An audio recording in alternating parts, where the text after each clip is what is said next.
rising energy is just another word for Kundalini. You know, the energy does rise in the spine, and you're feeling as you grow that you are transcending your limited self. So I think it's an appropriate name for that reason. And you want to have a sense that you are transforming, melting ice in your system, or crystallized patterns and tensions. Yeah, it's basically energy under pressure. All these things that we feel, you know, it's pressure on it, so then it becomes tension. And when you release the pressure, the energy is flowing. It's more like water. So it goes from ice to water to steam. Then when it really heats up in the base of the spine, then the energy unfolds in your awareness. I mean, the Kundalini is always there. This is what gives rise to us being born. It's the Kundalini energy coming in, forming as a human being, and this magical, mystical thing with billions of cells and all that, the complicated brain, you know, is born from that creative energy. And then it just sits there, and then the emphasis as we grow up is on developing an identity. And in the process we develop a lot of tensions and a lot of blocks, and various traumas happen and so on. But of course we also develop skills that we need to live in the world. But unfortunately the tension is not something that we really need there. So when we do the work inside, we go backwards into the source of our being. We want to live with awareness of this creative energy unfolding. And when you have a practice and you have a way of managing it, then it becomes something that really adds to the creativity of your life and your joy and happiness and sense of just being alive and full of energy. I don't know if you have that experience, most of you, that you have certain patterns that repeat themselves, and that sometimes you look at yourself and say, how did I end up doing that? Why did I do that? You know, why did I go out with this kind of person? Why did I marry this kind of person? You know, sometimes we ask even. So we have different patterns that manifest themselves, and how do we transcend them? How do we get to a place in us where we are free to choose rather than being stuck? We don't want to be on autopilot, do we? If you're on autopilot, you are just blindly repeating the same things over and over and over and over again. What grandpa did, your father did, and now you're doing it. It's very difficult to break. Very difficult.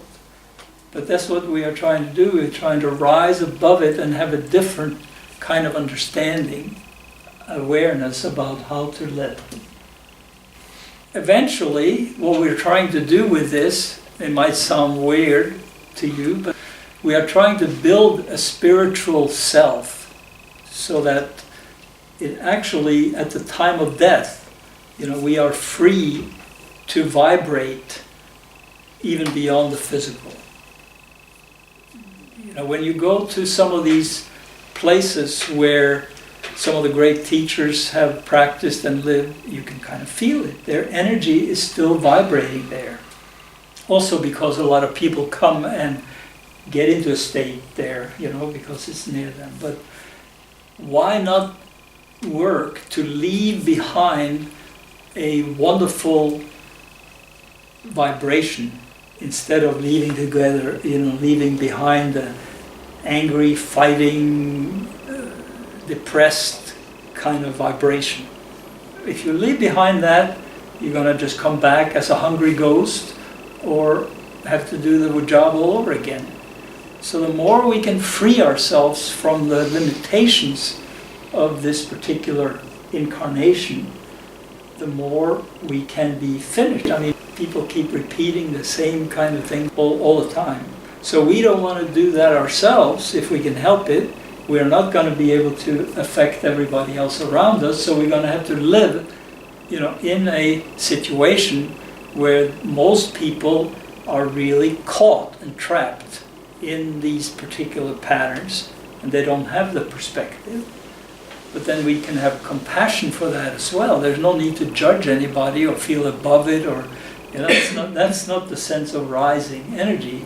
You rise in a sense of joy and gratitude, not in a sense of arrogance and being better than anybody. You're luckier than everybody else if you manage to do that. And life is richer. The Buddhists, they talk a lot about chasing and clinging. That what you want to do is build a spiritual being which is free of chasing and clinging. You don't have anything that you have to run after. I have to have this, I have to have that, I have to have that. Okay, it's fine to want things, but not to be trapped in the wanting itself, to be free of it. And also, once you get something, then we have a tendency to cling to it, don't we? That's mine. Don't take that. That's, even with people we do that. So to consciously relax that is an important aspect of practice.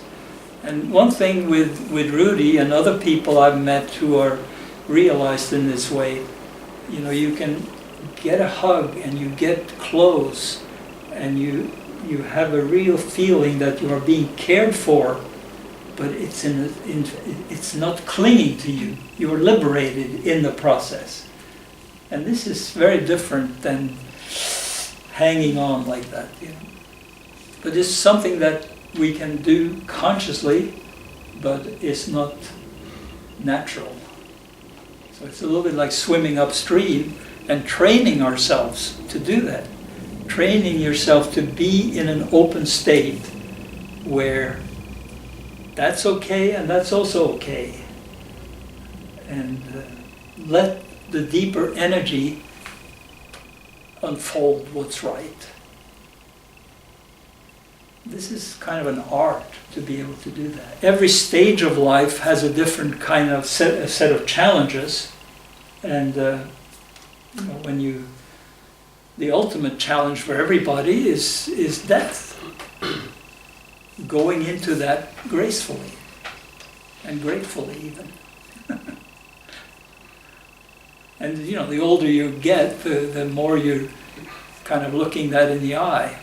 When you're 20, you don't think much about it.